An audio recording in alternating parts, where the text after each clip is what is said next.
A'udhu Bismillahirrahmanirrahim.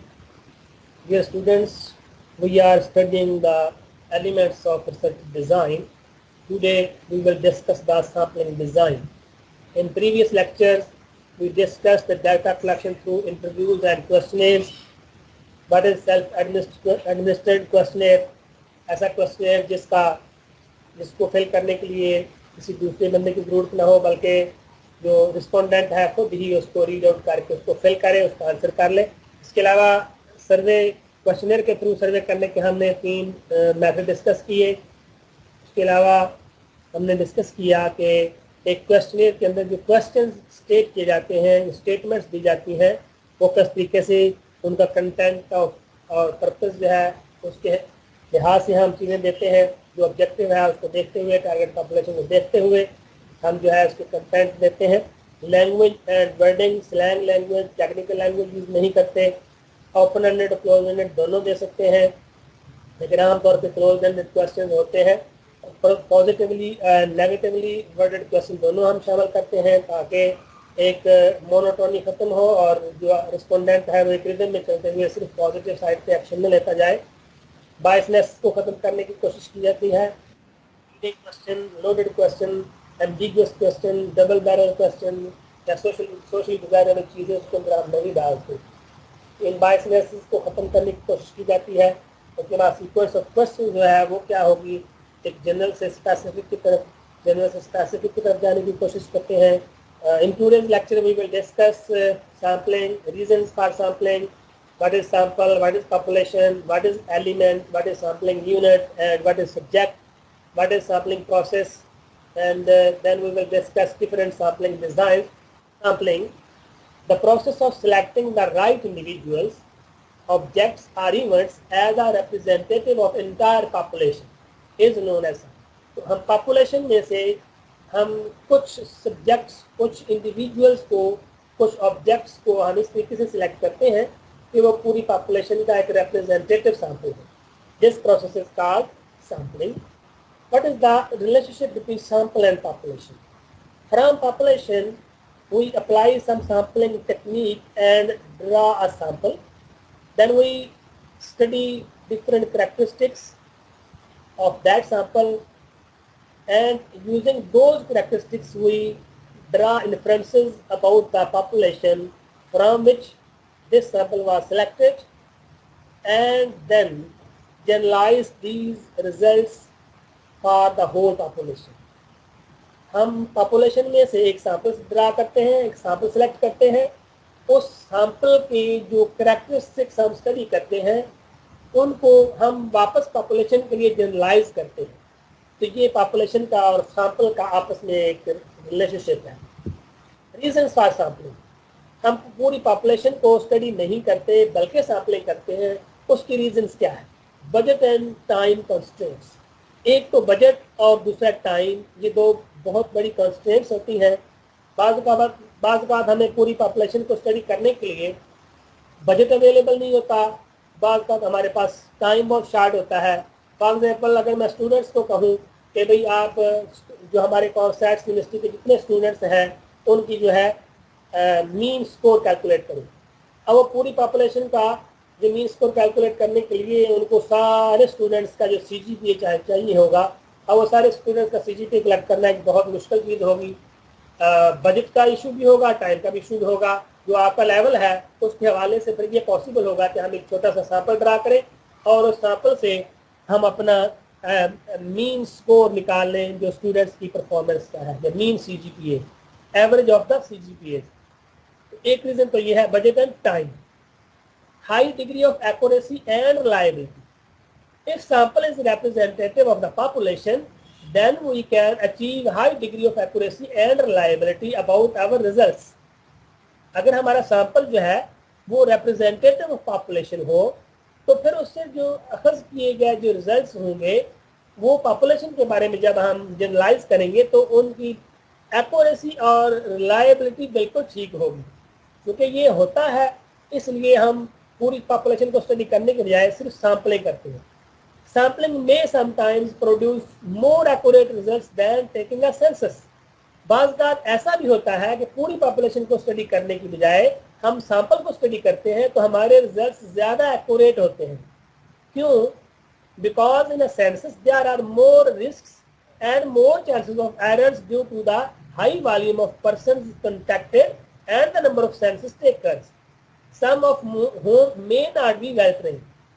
अब पूरी population जो है, अगर बहुत बड़ी पॉपुलेशन हो, उसको स्टडी करना हो, तो वो एक बंदा स्टडी नहीं कर सकता या दो बंदे स्टडी नहीं कर सकते, बल्कि हमें उसके लिए तो 8-10 या इससे भी ज़्यादा बंदे हायर करने पड़ेंगे जो हमें उन वेरिएबल्स को इन्वेस्टिगेट कर सकें। फॉर एग्जाम्पल, हम छोटी सी एग्जाम्पल लेते हैं, बिल्कुल छोटी सी एग्जाम्पल, कि हमें जो कॉन्सेप्ट साहिवाल के स्टूडेंट्स हैं जो अप्रॉक्सीमेटली 3500 से ऊपर है या 4000 के नज़दीक है, इन सब की एवरेज हाइट लेनी हो, तो फॉर एग्जाम्पल 4000 बंदे के लिए एवरेज हाइट को मेजर करने के लिए हमें अगर कम से कम भी 40 लोग तो जरूरत होगी।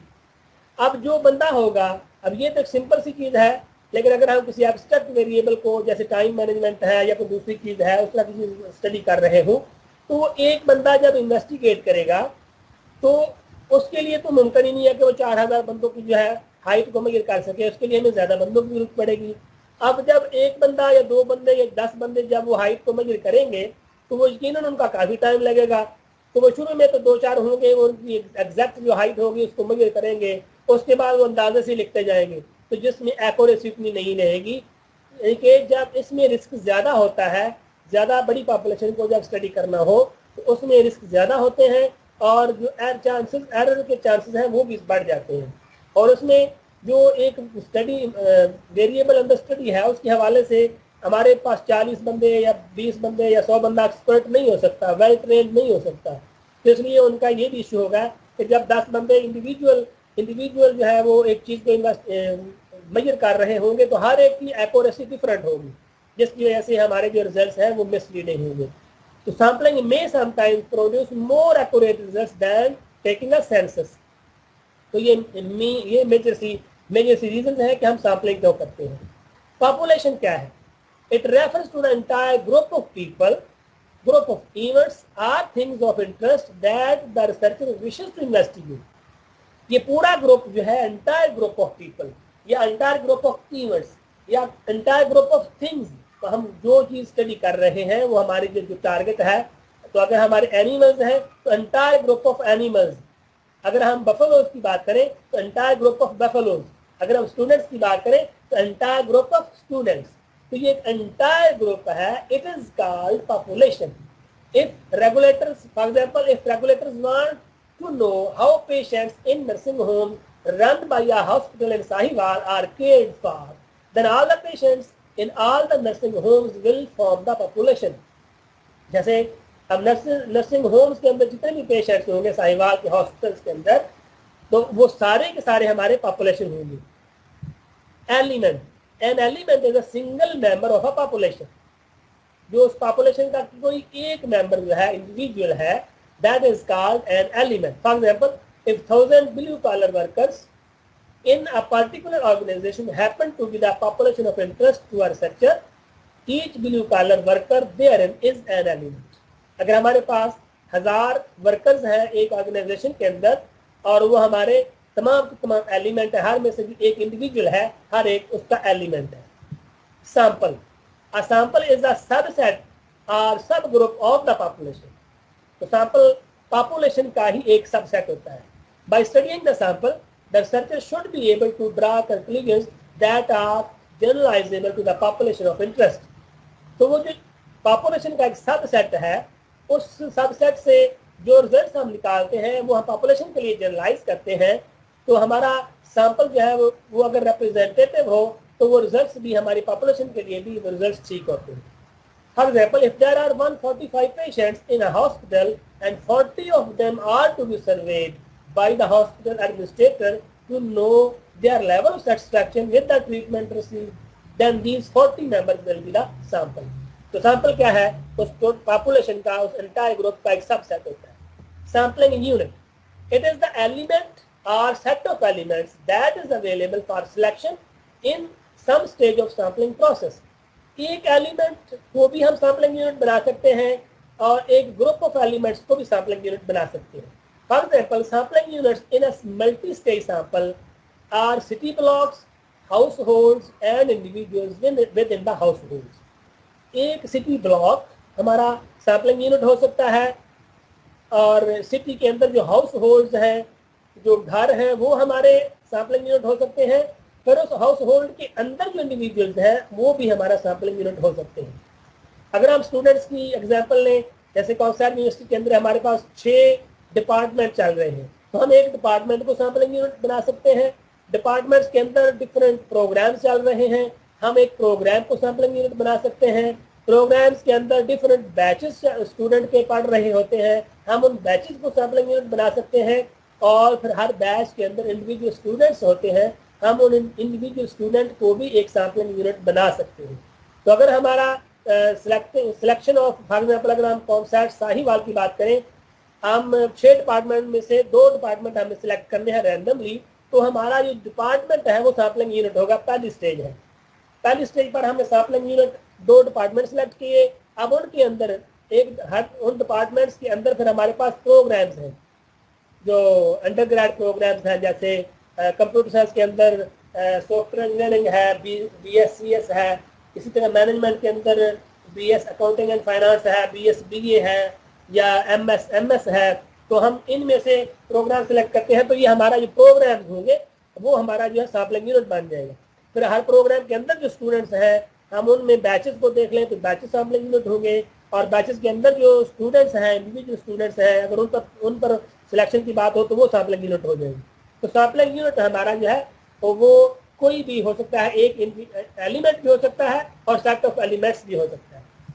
Subject, it is a single member of the sample just as an element is a single member of the population. Population का जो सिंगल मेंबर है उसको हम एलिमेंट कहते हैं, इसी तरीके जो सैंपल का जो सिंगल मेंबर है उसको हम सब्जेक्ट कहते हैं।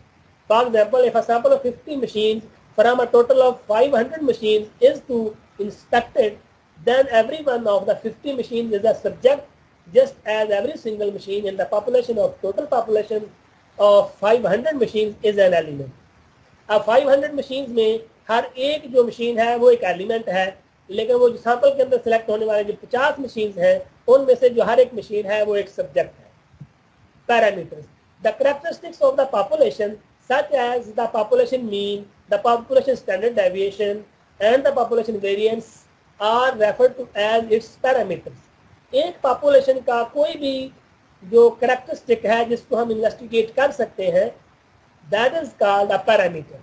For example, average height, average weight, mu of all 30-year-old women in Australia, percentage of workers, P proportion है in NSW who think the government is doing a good job to control inflation. तो हम जो भी हमारा variable of interest है जिसको हम major करना चाह रहे हैं, जैसे हमने बात की mean CGPA of the students of COMSATS Sahiwal, तो ये जो मीन है यानी कि average of CGPA, all average of CGPA, जितने स्टूडेंट्स के जो CGPA है उनकी जो एवरेज है उसको हम मीन बोलते हैं, म्यू, वो म्यू से शो करते हैं। तो ये हमारी एक पॉपुलेशन का पैरामीटर है। प्रोसेस, पॉपुलेशन पैरामीटर के साथ एक और बात बताता चलो, अगर सैंपल से जो कैलकुलेट की हुई वैल्यू होती है, जैसे एवरेज हमने पॉपुलेशन से कैलकुलेट की तो वो पॉपुलेशन पैरामीटर है, और अगर हम एवरेज सैंपल से कैलकुलेट करें तो उसको हम सैंपल स्टैटिस्टिक बोलते हैं। Statistic, STATISTIC, statistic. पॉपुलेशन से कैलकुलेटेड जो पैरामीटर कैरेक्टरिस्टिक है उसको पैरामीटर बोलते हैं, और अगर वही चीज़ हमने सैंपल से कैलकुलेट की हुई हो तो उसको स्टैटिस्टिक बोलते हैं। The sampling process, it is the process of selecting a sufficient number of right elements from the population. So the major steps in the sampling include defining the target population, selecting a sampling frame, sampling frame उस list को कहते हैं जिस पर वो पूरी population के सारे एलिमेंट्स की जो लिस्ट होती है। डिटरमिन द सैम्पलिंग डिजाइन, हम सैम्पलिंग डिजाइन कौन सा लगाएंगे, सैम्पलिंग डिजाइन डिस्कस करेंगे आगे। 2 किस्म करते हैं, प्रोबेबिलिटी सैम्पलिंग और non probability sampling. Probability sampling के अंदर फिर डिफरेंट टेक्निक्स हैं, इस तरीके से नॉन प्रोबेबिलिटी सैम्पलिंग के अंदर भी डिफरेंट टेक्निक्स हैं। Determine how to proceed for sampling, हमने वो सैंपल्स को कैसे सिलेक्ट करना है उसका जो प्रोसीजर है वो डिटरमिन करेंगे। Determine the appropriate sample size, हमारा उस पॉपुलेशन से जो हमने सैंपल कितने साइज का सिलेक्ट करना है, एग्जीक्यूट द सैम्पलिंग प्रोसेस। जब ये चीज़ें डिसाइड हो जाती हैं फिर हम अपना सैम्पलिंग प्रोसेस को एग्जीक्यूट करते हैं। डायग्राम है, इससे भी उसी प्रोसीजर को हमने लेआउट किया हुआ है। तो सबसे पहला स्टेप है डिफाइन द टारगेट पॉपुलेशन। सबसे पहले हमने पॉपुलेशन टारगेट पॉपुलेशन को डिफाइन करना होता है। डिफाइन द टारगेट पॉपुलेशन, सबसे पहले हमने टारगेट पॉपुलेशन को डिफाइन करना होता है। Select the sampling frame. Sampling frame उस लिस्ट को कहते हैं जिस लिस्ट पर तमाम के तमाम एलिमेंट मौजूद हों उस पॉपुलेशन की, तो हम वो सैम्पलिंग फ्रेम सिलेक्ट करेंगे जो हमारी टारगेट पॉपुलेशन है। फॉर एग्जांपल अगर हम स्टूडेंट्स की बात करें, एमएस मैनेजमेंट साइंस के जो स्टूडेंट्स हैं अगर वो हमारा टारगेट पॉपुलेशन हो, तो मैनेजमेंट साइंस के सारे स्टूडेंट्स की जो लिस्ट है that is called sampling frame. Determine if a probability और non probability sampling method will be chosen. अब हमने मेथड सैम्पलिंग का कौन सा मेथड लगाना है, तो ये हम डिटरमिन करते हैं। प्रोबेबिलिटी सैम्पलिंग लगाएंगे, नॉन प्रोबेबिलिटी सैम्पलिंग लगाएंगे। आगे अगर नॉन प्रोबेबिलिटी सैम्पलिंग लगाते हैं फिर उसकी आगे कौन सी टेक्निक लगाएंगे। Plan procedure for selecting sampling units, हम फिर उसको पूरे का पूरा जो है सैम्पलिंग यूनिट कैसे सिलेक्ट करने हैं या एलिमेंट्स को कैसे सिलेक्ट करना है उसका प्रोसीजर, उसका प्लान करते हैं। Determine sample size, sample size हम ड्रा करते हैं कि हमारी इस टारगेट पॉपुलेशन में भाग में अगर 500 स्टूडेंट है तो उसमें से हमने 50 लेने हैं, 60 लेने हैं, 70 लेने हैं या 100 या कितने लेने हैं, वो हम सैंपल साइज ड्रा करते हैं, डिटरमिन करते हैं, कैलकुलेट करते हैं। सिलेक्ट एक्चुअल सैम्पलिंग यूनिट्स, इसके बाद फिर हम जो सैम्पलिंग यूनिट्स होते हैं हमारा, जैसे हमने बात की डिपार्टमेंट है या प्रोग्राम है या बैचेस है एटसेट्रा, वो हम एक्चुअल जो सैम्पलिंग यूनिट्स हैं या एलिमेंट्स हैं आगे इंडिविजुअल स्टूडेंट्स हैं उनको हम सिलेक्ट करते हैं। कंडक्ट फील्ड वर्क, वो सिलेक्ट करने के बाद फिर हम जाते हैं वहाँ पर, यानी कि सैम्पलिंग फ्रेम से ही ये चीज़ें सिलेक्ट करने के बाद फिर हम जाते हैं वहाँ पर फील्ड वर्क को कंडक्ट करने के लिए, यानी कि जो हमारा वेरिएबल ऑफ इंटरेस्ट है उसकी मेजरमेंट्स लेने के लिए हम फिर उन इंडिविजुअल्स के पास जाते हैं जो हमने सिलेक्ट किए हैं हमारे सैम्पलिंग फ्रेम से। हम इन्हीं सैम्पलिंग प्रोसेस के जो डिफरेंट आइटम्स हैं उनको डिस्कस करते हैं। Defining the population, sampling begins with precisely defining the target population. सबसे पहला स्टेप है टारगेट पॉपुलेशन को डिफाइन किया जाए। The target population must be defined in terms of elements, geographical boundaries and time. उनके एलिमेंट्स क्या होंगे, जियोग्राफिकल बाउंड्रीज कौन सी हैं, आया कि हमने साहिवाल से सिलेक्ट करने हैं जो एलिमेंट्स हैं, बोकाड़ा से सिलेक्ट करने हैं या पंजाब से करने हैं या पाकिस्तान से करने हैं या आउट ऑफ कंट्री किसी दूसरे जो है वो कंट्री से लेने हैं, तो ये हमारी चीज़ें बिफोर कंडक्टिंग सैम्पलिंग हम डिसाइड करते हैं। For example a target population may be, for example, all faculty members in the Department of Management Sciences in the VCOMSATs network। VCOMSATs virtual COMSATS जो है इसके नेटवर्क में जितने भी मैनेजमेंट साइंस की फैकल्टी मेंबर हैं उनकी वो पॉपुलेशन हो सकती है हमारी। हम टारगेट पॉपुलेशन को डिफाइन करेंगे। ऑल हाउस वाइफ इन इस्लामाबाद ये हो सकती हैं, all pre college students in Rawalpindi वो हो सकते हैं। तो सबसे पहले जो है टारगेट पॉपुलेशन को डिफाइन करते हैं। The target group should be clearly defined. यहाँ पर एक और चीज़ जो है वो इम्पोर्टेंट है, that should also be considered. For example, do all pre-college students include only primary and secondary students or also students in other specialized education institutions। अगर हम प्री कॉलेज स्टूडेंट्स की बात करें कि टारगेट पॉपुलेशन हमारा pre college students हैं, तो अगली बात आएगी कि जो प्राइमरी और सेकेंडरी जो लेवल के स्टूडेंट्स हैं जो गवर्नमेंट के स्कूलों में पढ़ रहे हैं क्या वही हैं या प्राइवेट स्कूलों में पढ़ रहे हैं क्या वो भी हैं, या जो हमारे इसके अलावा स्पेशलाइज्ड एजुकेशन इंस्टीट्यूशन हैं जैसे ये टैवटा के और दूसरे जो होते हैं जो वो डिफरेंट जो चीज़ें सिखा रहे होते हैं लोग, क्या वो भी हमारे प्री कॉलेज स्टूडेंट्स की लिस्ट में है कि नहीं है। तो टारगेट पॉपुलेशन को, टारगेट ग्रुप को शुड बी क्लियरली डिफाइन। तो मैं अगर हम स्टूडेंट्स की एग्जांपल लें, स्टूडेंट की एग्जांपल लें, अगर हम फॉर एग्जांपल बात करते हैं फैकल्टी मेंबर्स की, फैकल्टी मेंबर्स की अगर बात करें तो हम कॉमसैट साहिवाल के जो मैनेजमेंट साइंस के जो फैकल्टी मेंबर्स हैं हम उनको लें। अब यहाँ पर एक और बात आएगी कि कुछ हमारे फैकल्टी मेंबर्स विजिटिंग पर भी हैं, क्या वो भी हमारे टारगेट पॉपुलेशन में शामिल है या नहीं है। तो ये डिपेंड करता है उस रिसर्चर पर, वो किस वेरिएबल को स्टडी कर रहा है, किस चीज़ को स्टडी कर रहा है, तो उसमें वो क्लियरली डिफाइन करेगा कि हमारी जो फैकल्टी मेंबर्स की लिस्ट में सिर्फ जो कॉमसैट्स के जो रेगुलर फैकल्टी मेंबर्स हैं वो आएंगे या जो विजिटिंग पर हम बाहर से बुलाते हैं, इंडस्ट्री से लेते हैं, या किसी स्पेशलाइज्ड पर्सन को वहाँ कॉल करके वो लेक्चर दिलवाते हैं, क्या वो भी उसमें शामिल है कि नहीं। Determining the sampling frame. The sampling frame is a physical representation of all the elements in the population from which sample is drawn, also termed as a list. तो हमारे सैम्पलिंग फ्रेम में उस लिस्ट के अंदर वो तमाम के तमाम एलिमेंट्स जो है पॉपुलेशन के वो मौजूद होंगे. Often the list does not include the entire population. It is a discrepancy and often becomes the source of error associated with the selection of the sample. It is called sampling frame error. तो ये जो list है हमारी हमेशा complete नहीं होती. बाज़ औक़ात हमें जो लिस्ट को इम्प्रूव करना पड़ता है, उसके अंदर डेफिशिएंसीज होती है. फॉर एग्जाम्पल अगर हम फैकल्टी मेंबर्स की बात करें तो faculty members of com sets या बी कॉम सेट्स, तो वो सारे के सारे फैकल्टी मेंबर्स की लिस्ट को हमें लेने के लिए रब्ता करना पड़ेगा. तो इससे हमारी जो मैनेजमेंट है तो हो सकता है वो दे दें, और उसमें भी मिसिंग हो सकती हैं क्योंकि बाद लोग पीएचडी के लिए बाहर चले गए होते हैं, बाद लोग जो लॉन्ग लीव पर होते हैं, तो इस तरह की चीज़ें जो है वो उसके अंदर आ सकती हैं.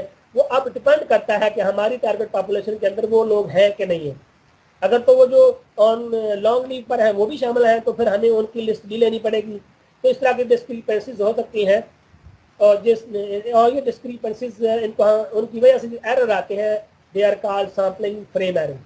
Information relating to sampling frame usually can be obtained from commercial organizations or relevant government organizations.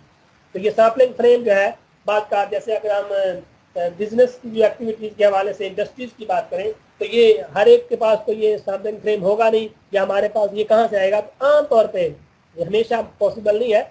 Commercial organisation है, बाद उन्होंने सैम्पलिंग फ्रेम बना के रखे होते हैं, लोगों को ऑन पेमेंट जो है वो दे देते हैं.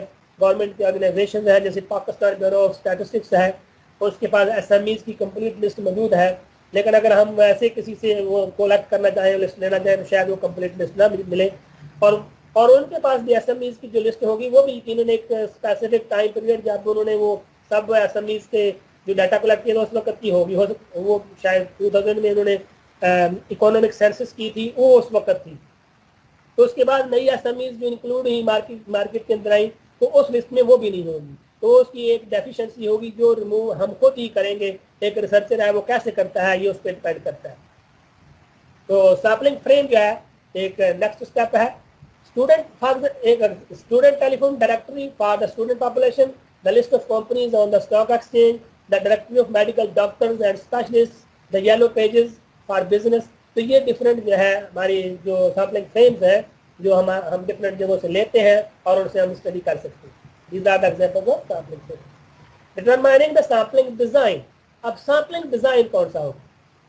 There are two major types of sampling: probability sampling and non-probability sampling. अब probability sampling के different आगे techniques हैं, non-probability sampling के अंदर भी different techniques हैं, वो हम बाद में study करेंगे. For the time being, we need to understand what is the difference between probability sampling and non-probability sampling. In probability sampling, the elements in the population have some known non-zero chances or probability of being selected as sample subjects. जो population के elements हैं, हर element की कोई ना कोई non-zero known probability of selection होगी. जबकि non-probability sampling में the elements do not have a known or predetermined probability of selection. यानी कि उस population से जो हम sample select कर रहे हैं तो वो जो सैंपल सेलेक्ट करने से पहले अगर तो एक हर एलिमेंट की कोई non zero probability of selection हो कि वो सैंपल में सिलेक्ट हो जाएगा तो इसको बोलते हैं प्रोबेबिलिटी सैंपलिंग. और अगर कोई नॉन जीरो प्रोबेबिलिटी ना हो बल्कि किसी एलिमेंट का पता हो किसी का ना पता हो तो इसको हम बोलते हैं non probability sampling. Factors affecting sampling design. ठीक है, सैंपलिंग डिजाइन है, प्रोबेबिलिटी सैंपलिंग है, नॉन प्रोबेबिलिटी सैंपलिंग है. जो इसको हमें कौन सी जो सैम्पलिंग डिज़ाइन हमने यूज़ करना है तो उसको अफेक्ट करने वाले चंद फैक्टर्स हैं जिनकी बेस पर हम डिसाइड करते हैं कि which sampling design, whether probability sampling और non probability sampling techniques will be used and which of the non probability sampling technique और which of the probability sampling technique will be used. It depends upon some factors. They are the relevant target population of focus to the study. हमारी target population क्या है? अगर हमारी target population है for example students, तो फिर तो हमें सैम्पलिंग फ्रेम मिल सकता है। और अगर हमारी टारगेट पॉपुलेशन हो customers of some specific product, तो इनका सैम्पलिंग फ्रेम नहीं मिल सकता। अब सैम्पलिंग फ्रेम नहीं होगा तो हम डिफरेंट टेक्निक यूज करेंगे, non probability sampling technique use करेंगे। अगर सैम्पलिंग फ्रेम होगा तो फिर पॉसिबल है कि हम जो प्रोबेबिलिटी सैम्पलिंग टेक्निक को यूज करें। तो नंबर वन, टारगेट पॉपुलेशन वो क्या है, the parameters we are interested in investigating. दूसरे नंबर पर हम कौन कौन से पैरामीटर स्टडी करना चाहते हैं। हम उनका सेटिस्फैक्शन लेवल स्टडी करना चाहते हैं, हम उनकी हाइट वेट की बात करते हैं, हम उनकी किस वेरिएबल को जो पैरामीटर जो है पॉपुलेशन का हम स्टडी करना चाहते हैं, तो वो भी डिपेंड करते हैं। अगर हम पॉपुलेशन मीन जो है इन्वेस्टिगेट करना चाहते हैं तो हमारा जो सैम्पलिंग डिजाइन डिफरेंट होगा, सैम्पल साइज उससे अफेक्ट करता हुआ डिफरेंट होगा।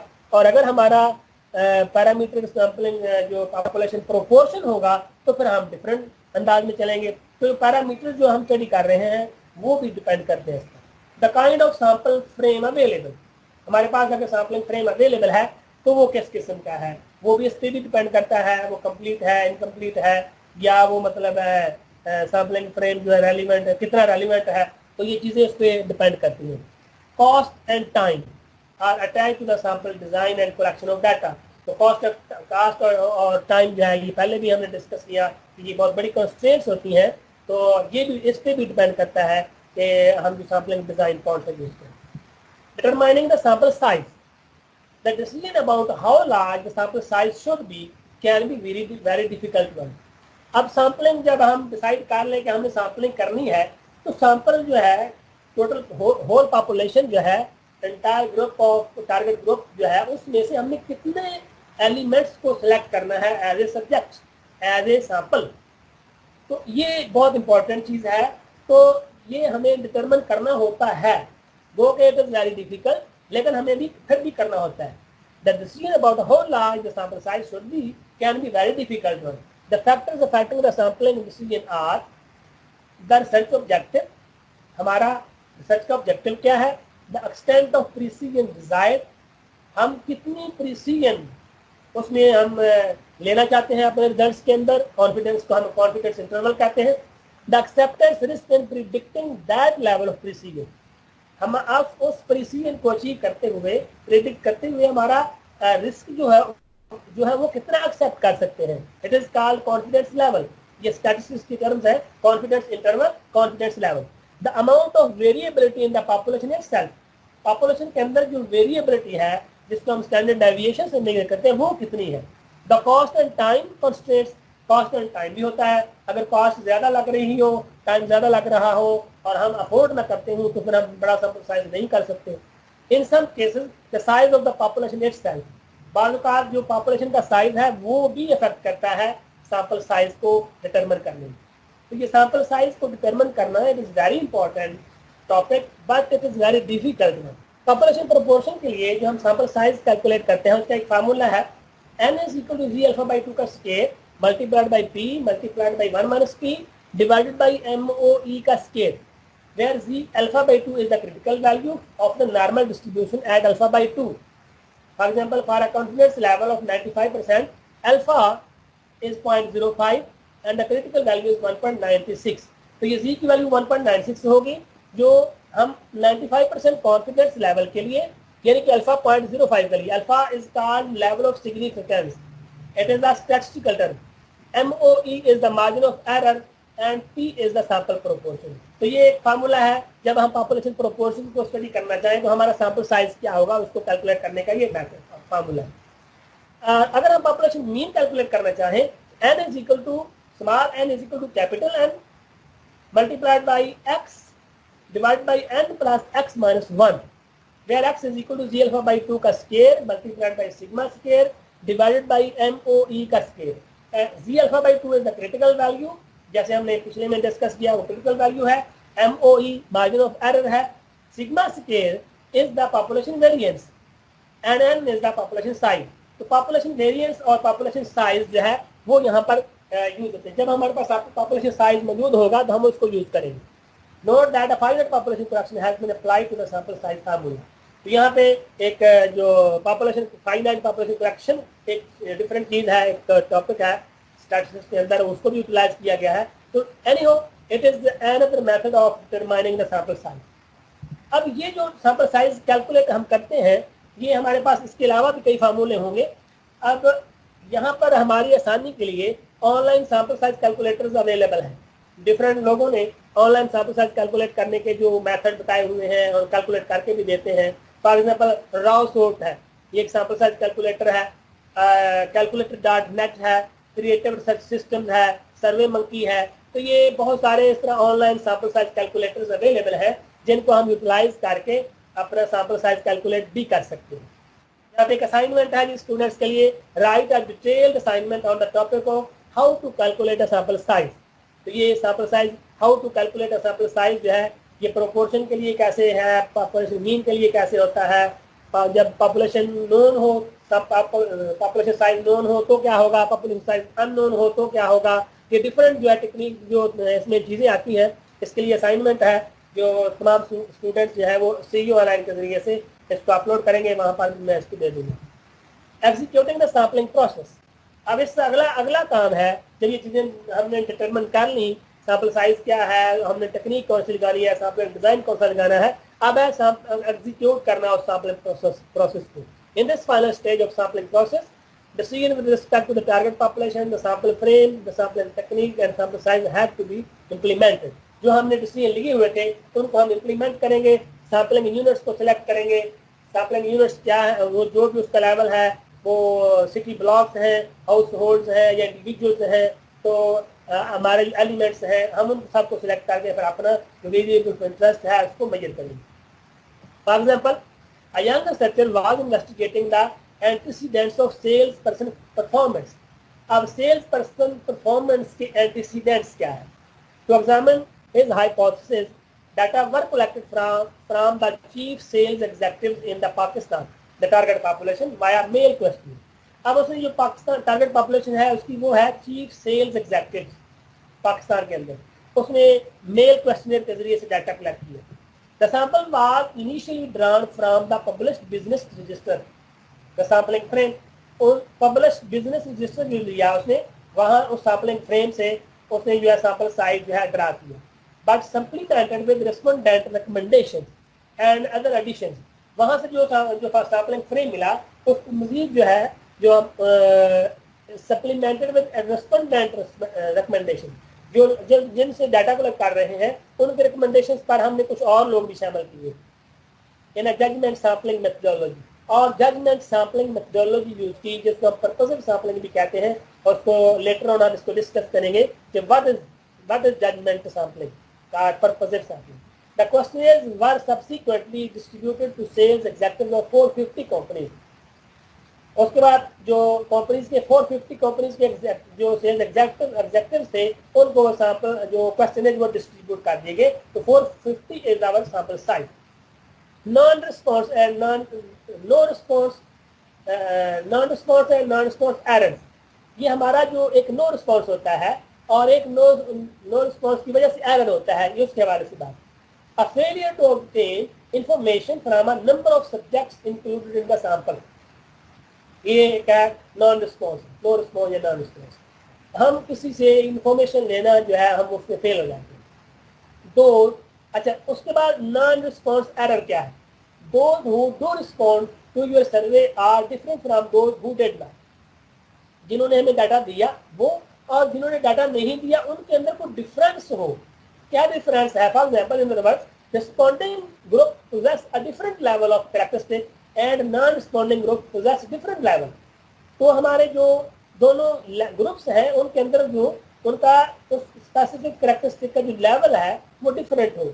ऐसा होगा तो जिन लोगों ने डाटा दे दिया तो उनके जो रिजल्ट, हम उन्हीं की बेस पर जो रिजल्ट निकालेंगे, दो result will be misleading. Two important sources of non-response errors are not at home and refusal. तो ये जो दो मेन वजूहात होती हैं, डाटा जो हमें मिलता नहीं है, कभी तो वो लोग घर पर नहीं होते या बाज़ काम करते हैं भी हमारे पास टाइम नहीं है, अगर वो रिफ्यूज़ कर देता है तो हम उससे डाटा नहीं ले सकते। तो ऐसी ये दो वजूहात मेन होती हैं, इसके अलावा भी हो सकती हैं। तो ये जो नॉन रिस्पॉन्स एरर है ये इट इज़ वेरी इंपॉर्टेंट। हमें जब डाटा कलेक्ट करना है, जब नॉन रिस्पॉन्स की वजह से, फॉर एग्जाम्पल हम डाटा ले रहे हैं इसके जो है ना चाइल्ड बच्चों के हवाले से अगर हमें डाटा लेना हो तो हम मार्केट में जाएंगे तो मेल्स और फीमेल्स दोनों हमारे टारगेट पॉपुलेशन है। तो क्या होगा वहाँ पर, अगर हम मेल से बात करेंगे तो उनमें से तो बहुत सारे हमें डाटा दे देंगे, लेकिन अगर हम फीमेल से बात करेंगे तो फीमेल सामने नहीं आएंगे, वो कहेंगे नहीं कि हम नहीं डाटा दें। या बाद फीमेल्स अगर सामने जो आ सकती हैं वो दे देंगे डाटा, उनका डाटा डिफरेंट होगा उन फीमेल से जो बिल्कुल पर्दे में है और वो बाहर नहीं आना चाहती। तो यहाँ पे एक डिफरेंट जो दोनों पॉपुलेशन के जो ग्रुप्स हैं इसकी जिन्होंने डाटा दिया है और नहीं दिया है, तो इन दोनों का अगर हमारे पास डाटा आता तो वो हमारा सैंपल रिप्रेजेंटेटिव था। अब सैंपल जो रिप्रेजेंटेटिव नहीं रहा, इस वजह से हमारे जो रिजल्ट है वो भी ठीक नहीं होंगे। It is called non sponsor.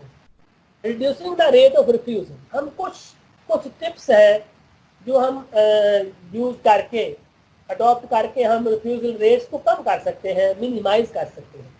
The rate of refusal depends among other things on the length of सर्वे। हमारी सर्वे की लेंथ कितनी है, फॉर एग्जाम्पल जो क्वेश्चनियर जो है वो हमारा कितना लंबा है, डाटा कलेक्शन मेथड क्या है। अगर हम 5 समय का क्वेश्चनियर लेके चले जाएंगे तो अगला बंदा परेशान हो जाएगा कि इतना लंबा जो ये क्वेश्चनियर लेकर आया, मेरे पास इतना टाइम नहीं है, तो वो रिफ्यूज कर देंगे। तो ये बड़ी इंपॉर्टेंट है, तो हमें उसको भी जरा एक मुनासिब मॉडरेट लेवल पर रखना होता है। डाटा कलेक्शन मेथड, हम डाटा किस तरीके से ले रहे हैं, कन्वीनियंस सैम्पलिंग है, प्रोबेबिलिटी सैम्पलिंग है, नॉन प्रोबेबिलिटी सैम्पलिंग है। अगर तो हम प्रोबेबिलिटी सैम्पलिंग यूज कर रहे हैं, सैम्पलिंग फ्रेम को यूज कर रहे हैं, तो उसमें हमारे जो है वो अक्सर जो होगा कि आप गए वहाँ पर जी बंदा अवेलेबल नहीं है, आप नहीं ले सकते डाटा। अगर अवेलेबल है तो उसको कोई इश्यू है, वक्त नहीं है उसके बाद, तो आप डाटा नहीं ले सकते। तो डाटा कलेक्शन मेथड जो है वो कौन सा। वेरिएबल फॉर सर्च, आप किस किस्म के वेरिएबल को इन्वेस्टिगेट कर रहे हैं। फॉर एग्जाम्पल करप्शन की अगर हम बात करें, करप्शन को आप इन्वेस्टिगेट कर रहे हैं, तो जो बंदा करप्शन करने वाला है कैसे वो आपको ये इन्फॉर्मेशन देगा।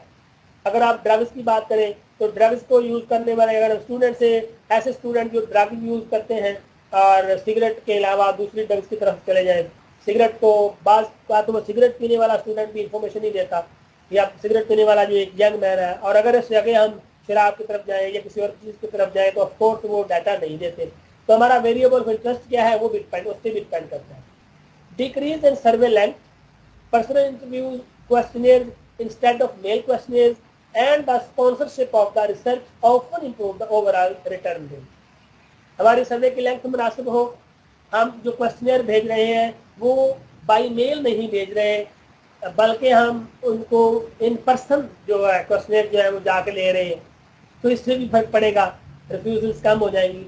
स्पॉन्सरशिप ऑफ द रिसर्च, ये बात का ऐसे होता है कि जी कुछ लोग हैं वो डाटा कलेक्ट करते हुए कहते हैं जी जो बंदा क्वेश्चन फिल करके देगा हम उसको 100 रुपया देंगे या 200 रुपया देंगे। तो अगर ऐसे पैसे देकर वो ले रहा होगा इन्फॉर्मेशन तो यकीनन आसानी से इन्फॉर्मेशन मिल जाएगी। तो ये एक दूसरा जो है वो चीज़ आती है। इन चीज़ों के इन वेरिएबल्स के जरिए से हम अपने रिफ्यूजल रेट को कम कर सकते हैं। So recap of the lecture. Sampling is the process of selecting the right individuals so that our sample would be representative of the population. Sample is used to represent the whole population. Sampling process include defining population, sampling frame, sampling design, sample size and sampling process. तो ये सारी चीज़ें हम पहले से decide करते हैं, तो उसके बाद फिर हम अपने सैम्पलिंग प्रोसेस को एग्जीक्यूट करते हैं। Thank you very much. Allah.